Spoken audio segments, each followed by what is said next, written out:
بھی آنے والی ہے، یہ یاد رکھو۔ ان خبیثوں نے مسلمانوں کو پوری طرح سے جکڑ لیا ہے۔ انہوں نے سکول اور کالج اور یونیورسٹی کی تعلیم کے ذریعے، نصاب کے ذریعے اور اپنے بندے خرید کے انہوں نے اس کام پہ لگائے۔ اب مسلمانوں کو انہوں نے اپنے شکنجے میں لے لیا ہے۔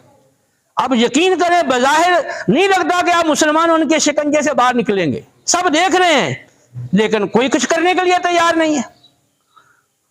ہر کوئی جو ہے نا، وہ کوئی برطانیہ کے ساتھ ہے، کوئی امریکہ کے ساتھ ہے، وہ سپر پاور ہیں تو ان کے پیچھے لگے ہوئے ہیں۔ حالانکہ یہ سب مل کے اگر اتحاد قائم کر لیں تو کوئی کافر بھی، کوئی سپر پاور ان کا مقابلہ نہیں کر سکتی، لیکن ابھی یہ بالکل ان کو ہوش نہیں آ رہی۔ تو انہوں نے کیا کرنا ہے؟ باری باری سب کو مارنا ہے اور سب کو اس نے پیسنا ہے انہوں نے۔